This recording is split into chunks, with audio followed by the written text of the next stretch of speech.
I'm Jen Schrader, and this is Behind the Springs, conversations with the people working for you in Colorado Springs, Olympic City, USA. I'm really excited to introduce you to a fairly new employee here at the City of Colorado Springs. Her name is Robin Lovewell, and she is the Workforce Administrator on our Economic Development team. And don't feel bad if you have no idea what our Economic Development team does, or Robin's role, because we're going to kind of define that. And I'm going to kind of learn along with you, because I know what you do is something that not everybody's completely familiar with, sort of knows the basics, but doesn't always know what the city's role is. So thanks for spending time with me today, You're Robin. welcome. I really appreciate it. And welcome. Tell us when you joined the city, kind of what your role is here and what you do.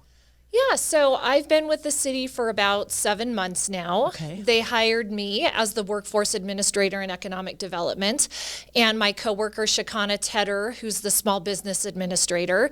These are two new roles. The Workforce Administrator is brand new. The city, I don't believe, has ever had a Workforce Administrator before. That's what I was thinking, Yeah, brand new. The Small Business Administrator, which Shakana is in, actually was dormant for a while, but previously was held by Mayor Yemi. Yes. So people ask her, do you plan on becoming mayor? Is she running for mayor next? She's like, no, thank you. I'm just going to do this, right? Exactly. That's so funny. The nice thing about being in the Office of Economic Development is it's a small team, and I've gotten to know my coworkers quickly, and economic development is fast-paced and super fun. So before we get into that, what workforce administration is and what workforce development is, a little bit about myself. I've been in workforce development for a little over 14 years. I kind of fell backwards into it. A friend actually posted on Facebook, I love my job. And I sent a message to her. I was looking for a new role, and I sent a message to her asking her what she was doing. And she was working with transitioning service members on their job searches as they leave the military. And I was like, well, I can do that. So I applied for a role that was in my local area and got the job. And that was the beginning of working in workforce administration. So that was with what was called the Transition Assistance Program within the Department of Defense and Department of Labor. It's kind of a dual-hatted role, but again, working with transitioning service members and their spouses on their next jobs out of the military. So that was more on the job seeker side. I've also worked at the Pikes Peak Workforce Center on the business side for about 5.5 years. And then that was interrupted by a stint as an HR supervisor in all places at the U.S. Embassy in Abu Dhabi, United Arab Emirates. Oh, wow. Wow. My husband You've done a little bit of everything. I have. My husband was still active duty Air Force, and we had been in Colorado Springs for quite a while, but that job took us away, and I was able to work in HR over there, which is very closely related to workforce administration. And then when I came back, got hired back at the Workforce Center, and then started this role in May of 2024. Okay, so you do you personally don't, but your husband has a military, has served in our military, Yes, Air yes. Force, you said. He was in the Air Yes. Force for almost 25 years. Okay, so you definitely can relate to some of these military families For and sure. folks who are transitioning, which you're doing in this role. Define what is workforce administration? What do you do in that role? So workforce administration, I mean, to boil it down to the simplest form, is connecting job seekers with businesses with job seekers, and then making sure that job seekers are ready to enter those jobs that businesses have open. So that's Right. kind of the simplest way to describe it. So when I was working with job seekers, that was, of course, helping them with resume writing, interview prep, LinkedIn profiles, and everything else in between.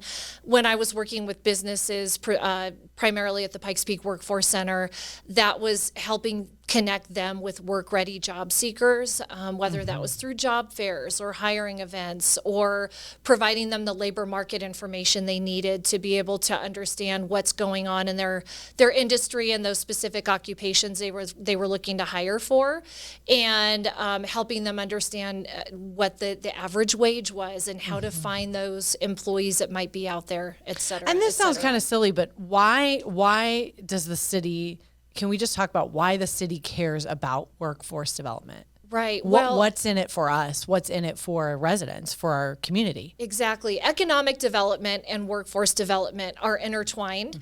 So our ED team, of course, has been around for a long time. We work closely with the Colorado Springs Chamber and EDC, so their Economic Development Corporation. But a lot of times what would happen is whether the EDC and we were working with bringing businesses into the city or working with businesses who are looking to expand, they would then not have a point of contact for workforce. And that was typically one of the business's first questions is, if we come to the Springs or if we expand in the Springs, is there a talented workforce that we can pull from to fill our open jobs? And quickly, right? Quickly. So, right, because yeah. they want to expand right when they want to expand, or they want to launch. Exactly. And, Right. and so if a business is considering Colorado Springs, so our economic development team works closely with the EDC and those that are making the decisions on whether to come to the Springs or not, for those businesses to understand that we do have talent pipelines here, whether that's the K to 12 education industry. I mean, maybe that's the wrong term, but Right. K to 12, whether it's the colleges here, whether it's transitioning military, we do have those Connections. pipelines, those Yes. connections to be able to connect those businesses with. And Jesse Kimber, our director of economic development, calls me a workforce concierge. So I may Yes. not have a program specifically here at the city to connect businesses with, but I know who to connect them to, and I can make those warm So introductions. sometimes you're the bridge. I'm the bridge. You're the So, bridge, yes. Yeah, Jesse talks about that what we do here is either by, with, or through. So sometimes we're doing things that are by the city. Mm-hmm. Sometimes it's with the city. Sometimes it's through the city. So in my role, it's a lot of with and through, where Mm-hmm. I might be that first point of contact with workforce. And then I have a robust network here because I've been in the city for so long that I can connect those businesses to help them connect then with the talent they're But I mean, looking for. that's really important in terms of making that business owner or company feel welcome and feel Right. confident in their decision having chosen Colorado Springs. Exactly. So, for example, there are about 300 to 350 transitioning service members. That means those who are leaving the military every month here in Colorado Springs. 300 to 350 a month? A Wow. month. Most of those are at Fort Carson, but And a they're- lot of them, we want them to we stay. want them to stay. Yes. So most of them are at Fort Carson. Some are at Peterson, Schriever, the Air Force Academy, Cheyenne Mountain, but the bulk are at Fort Carson. And a lot of them do indicate that they want to stay. I actually reached out to the TAP, which is Transition Assistance Program Managers, and asked how many of those transitioning service members want to stay in the Springs. And depending on their branch, it was up to 70% Great. indicate that they'd love to stay here, which is awesome. Yes. But then we need to ensure that there are good paying jobs here that match up with what they're looking for. And so we think about that when we're looking at economic development and workforce development. So, I mean, you're really serving two groups. You know, you're serving the companies coming here and you're serving these prospective employees, these residents that we want to either keep here or bring here. Exactly. Yep. And I would assume that all these wonderful rankings we've had recently, you know, we're the most desirable city, all these great, friendly, caring, the most caring, all these things help, right? Attract these great do. people to our city and great companies. They do, for and, sure. and small businesses and all those types of things. It's an exciting time, I guess, and place to be doing what you're doing. It is. There's a lot of growth that's taking place. I mean, you do hear about layoffs and those Yeah. happen, but what we try to do is manage those quickly. The Pikes Peak Workforce Center has what's called a rapid response program, where if they hear of layoffs, hopefully ahead of time, then they can get ahead of those and work to help those affected employees, whether it's a full closure or just a few layoffs, get plugged in with other roles in the community. So even if you're not a business coming here or you're not a employee looking to transition or find a new role, this still benefits all of us, right? I mean, it translates to economic vitality and growth, correct? It does. There's just so much going on in the community. I mentioned K to 12, so there's a lot of training going on in the schools that before I was in workforce development had really no idea was going on and has really ramped up in the last 5, 6 years or so, where CTE, career and technical education, has really, really taken off, and Which is awesome. which is great. There's so much hands-on that the kids are doing that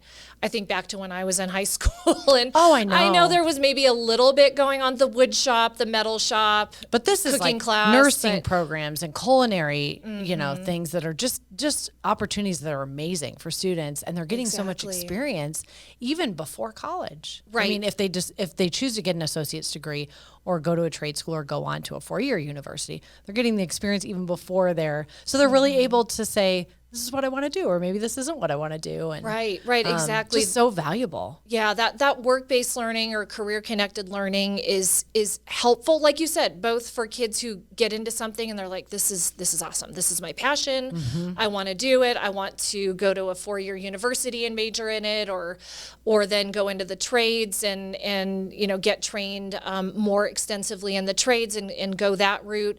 But it's also good for kids who maybe Are figuring it out. Yeah, are figuring it out. They're not sure what they want to do. For example, my son did a CTE program through all 4 years of high school, and then decided that really wasn't the direction he wanted to go in. And so when he went to college, he knew that what he had studied in high school really wasn't for him, but it was fine because he actually got about 10 credits of for college. college credit Yeah. through those classes in high school that translated to some prerequisites that he needed for the program he was ultimately in, which was great. So Yes, that's awesome. So you're really working closely with some of those programs too. I am. So what I've done as part of my onboarding is I've gone to many of the high schools here in town and talked with the principals and some of the CTE and work-based learning coordinators to learn about what's going on in work-based learning and career and technical education.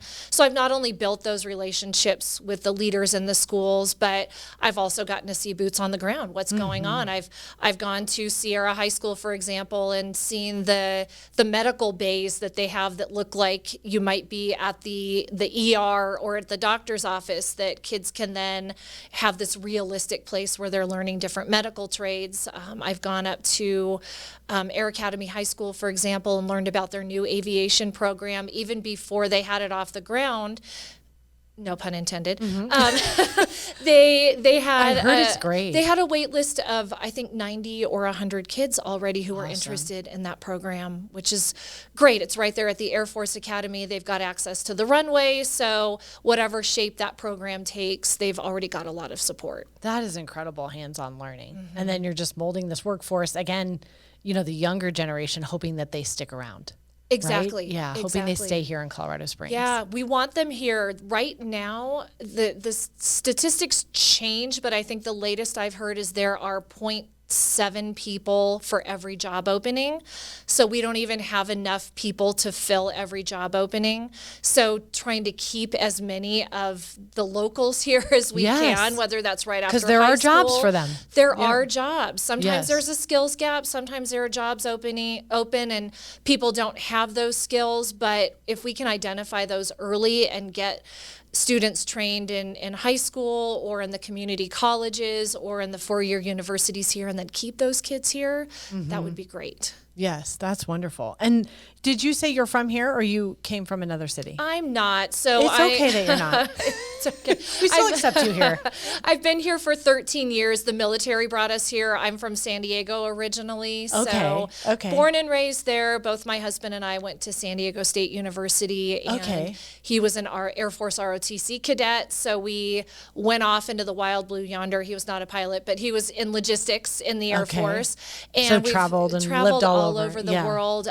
We came to Colorado Springs, as I mentioned, quite a while ago, and through that time that we were here, he had a number of different assignments, but there's just so much going on in the Springs that more or less we were able to stay. Like I said, we did have to go overseas at one point. He left for another assignment where the boys who we had, who are now adults, they and I stayed here. Okay. And But you got hooked. yeah, Right, at some point we you love must the have, yeah, and Springs, just- for sure. We're not going anywhere.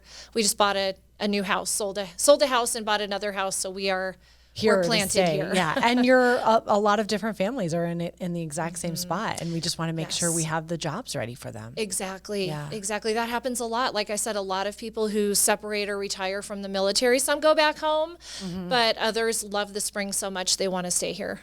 Oh, good. Well, it's good to know that you're working on behalf of those people so that trying. they can, so they can find what they need. Where can people find out more? What, our website or probably is the best bet? Yes, there are resources on our website. Depending on what stage you're in. Right? Exactly. So economic development wise, there are more resources than what we have workforce development wise. We're working to build that out. But if somebody goes to the city's website and looks at economic development, they will find some workforce resources there. I would encourage people as well to go directly to the Pikes Peak Workforce Center, so Okay. ppwfc.org. There are other ways that they can get connected with workforce. Mount Carmel Veterans Service Center. Discover Goodwill actually has some robust workforce programs. The schools, like I mentioned, each school has work-based learning coordinators. The colleges have points of contact with regards to internships that companies might be interested in hosting for college students, and then posting their open jobs with those universities as well. So there are lots of different ways to tap into talent in the community. No, that's a really good advice for both sides of the coin. And I think hopefully people will share this podcast with anyone they know in their lives who are looking for a new job, perhaps, or looking to move here to Colorado Springs or stay or just Exactly. stick around. And I did those resources I mentioned. Some of those are both for job seekers and for businesses. yes. The Workforce Center, definitely both. And others, go and take a look and see what's out there. There are a lot of open positions. There are a lot of ways that people can get trained. The Workforce Center has funds for worker training. So if somebody is So interested don't be in- deterred if you don't have the training. Exactly. Yes. If somebody's interested in getting into a new career field and they qualify, and the Workforce Center can go through what that looks like to qualify for training funds. There are lots of different ways that a job seeker can qualify. They may be able to get the training to get into that next career that they're looking for. Oh, that's awesome. Well, thank you for joining us, giving us You're the welcome. 101. And just a reminder for everyone that this type of work is what falls under one of our big priorities, which is economic vitality, right? And really just watching the economy grow and do well, which benefits us all.